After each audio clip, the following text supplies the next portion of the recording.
name's Lester. I'll be talking about the hyper-growth of mobile gaming on YouTube.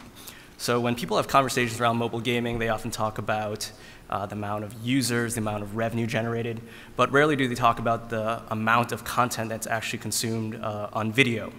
So on YouTube, mobile gaming content comprises around 1.6 billion hours watched in last year, 2016. Now, it's from some of these games mentioned here, but many others, some of which you guys develop. Now, this is huge mainly because in 2015, mobile gaming really wasn't a category that we're paying attention to. With the advance of hardware, better software, better graphics engines, it's become more available for people to actually want to go on YouTube and watch more robust content from these games. So in comparison to all the rest of the gaming corpus on YouTube, that's Call of Duty, League of Legends, any MOBAs, Minecraft, mobile gaming as a category, these games actually grew at a clip of around 110%, which is what we consider hypergrowth. In July, we saw a huge spike in hours consumed, with Pokemon Go obviously being released. But even after the months following Pokemon Go, we saw a huge uplift in mobile game consumption.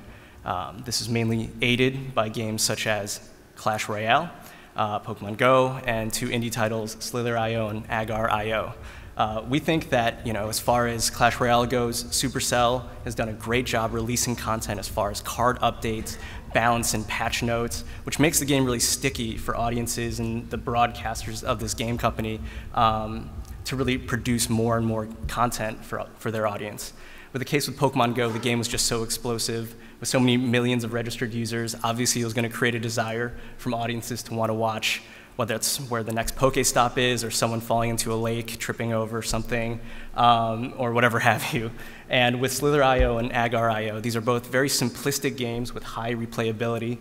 You can just pick it up and play. I think if any of you guys have seen House of Cards, even Kevin Spacey in that game was playing it. So the content there was kind of a vehicle through which creators on YouTube could create their commentary and do gameplay over. So you can't talk about all the games without also talking about the creators. Last year, these are just a handful of the creators who were publishing mobile gaming content exclusively on their channels. There's over 350 more of these guys, just like the ones you see here, but combined, the audience that they have is around 20 million total subscribers. So the question really is, now setting the stage of how big mobile gaming is how do you really use all this content to influence game decisions, and vice versa, how can game decisions really help spur content creation on a video platform? So in the case of YouTube, this is our first foray. We created an event called the King's Cup, which we partnered with Supercell and Google Play to create a really unique tournament. We used the top 8 live streamers and content creators of Clash Royale and got them to a one-day Los Angeles-based tournament location where we're going to live stream the whole tournament. Now that's simple, it's just creating a live event. It's a very competitive game, of course, that's going to be pretty attractive. But we also paired it with an in-game feature.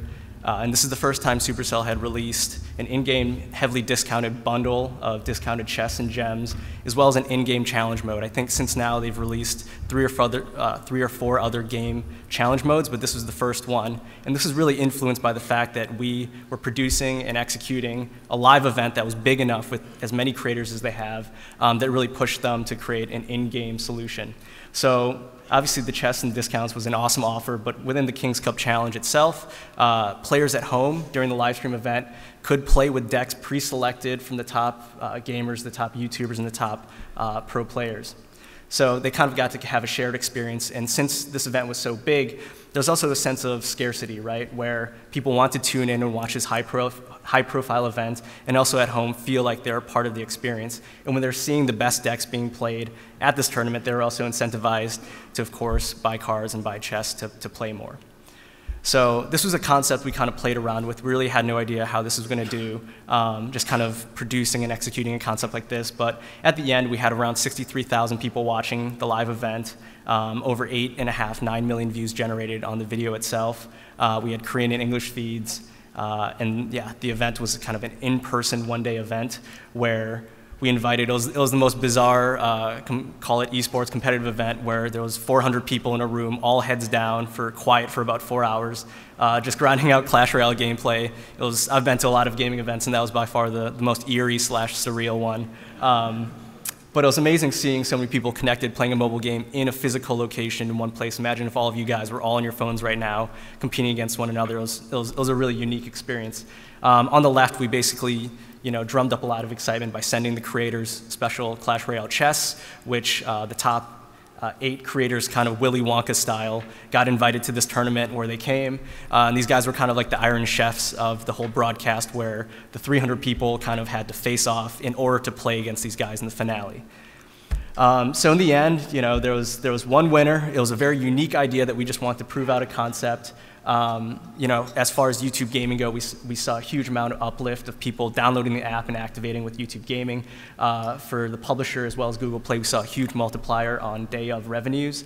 And in total, we created a big experience, a high-profile, unique experience where almost 8.5 million people tuned in.